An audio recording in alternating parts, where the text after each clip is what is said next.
बाटो खतम भयो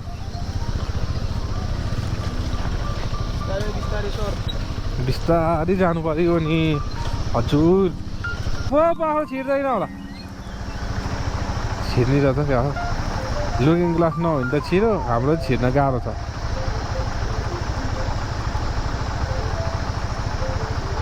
गएको हौ नानी गाजु तिनीहरू को छ गाडी रहेछ न यिनीहरूले एक ड्रम तेल ल्याइदिन्थ्यो होला भनेको है त है सुन ल guys we are stop here due to the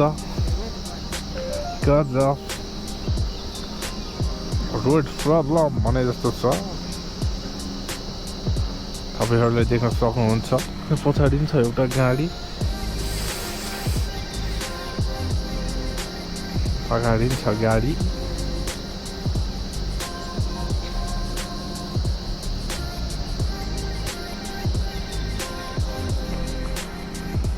बाटो खोज्दा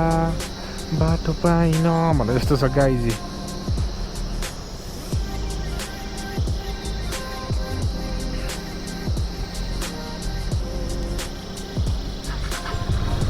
पुरै ठुलो खालको गाडी रहेछ हौ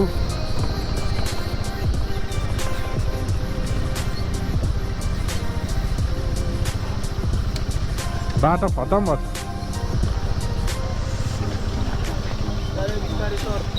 बिस्तारै जानु पर्यो नि हजुर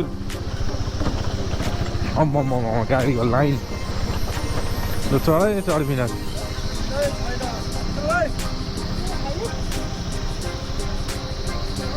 सब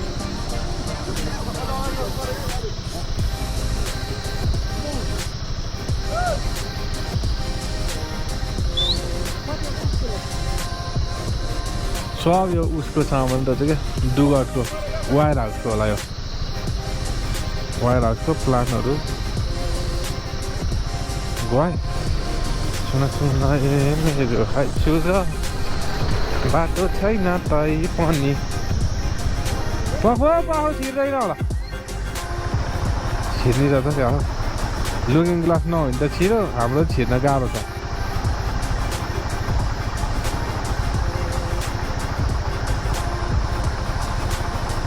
अलिअलि अगाडि सार्नु पर्यो हाम्रो त छिर्दैन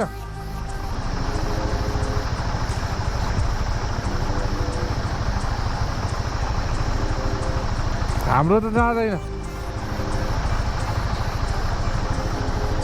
म के को धारै चुहिएछ त्यसको पुरै के चुहिएको हो यो के चुहिएको हो त पुरै अलिकति अगाडि सार्नुपर्छ होला हाम्रो त लुकिङ ग्लास हुन्छ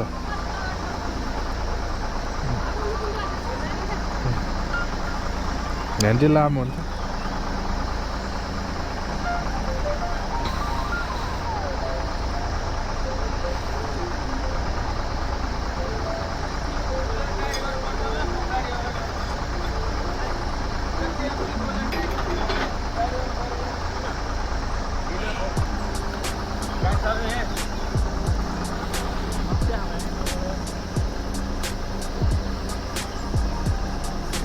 बिजोग छ गाइज बाटोको अवस्था यस्तो छ है के गर्नु छ र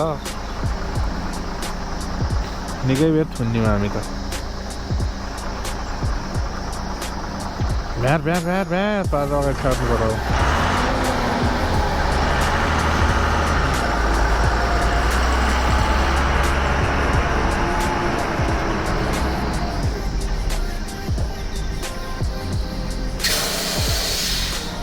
छ्यास गरेको थियो टायर पड्केको होइन ह्यान्ड ब्रेक लागेको खतरा हुन्छ यसको फेरि ह्यान्ड ब्रेक त खतरा हुन्छ गाइज यसको खतरा हुन्छ खतरा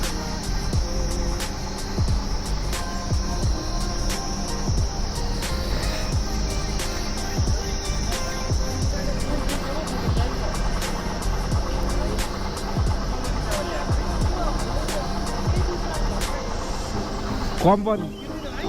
ऊ तल छिर्दैन हाम्रो त त्यो सानो लुकिङ ग्लासै नभएका थिए दुईटा अनि तिनीहरू त गइहाल्छन्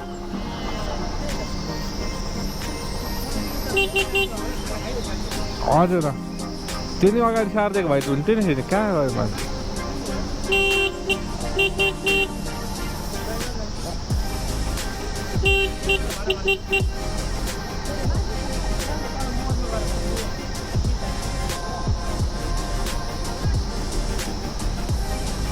कस्तो मान्छे हरामी हुन्छन्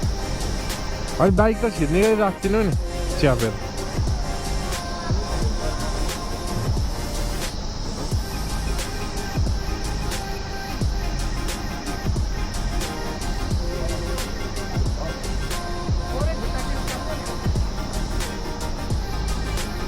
थोरै त्यो अगाडिको टायर त्यो दिलमा चढायो भने त छिर्छ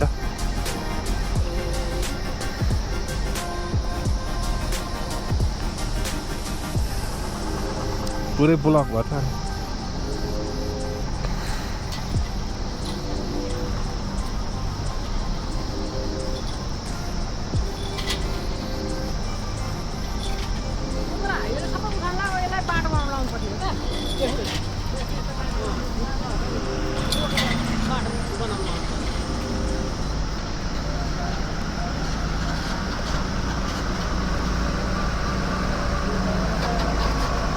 छिर्छ अब त है चढ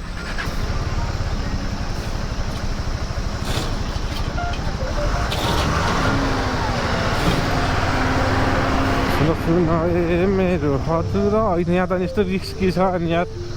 रिस्की राइडमा कसरी हाल्ने गाइज यहाँनिर पनि अब यस्तो छ न त अब यति मात्र जान्छ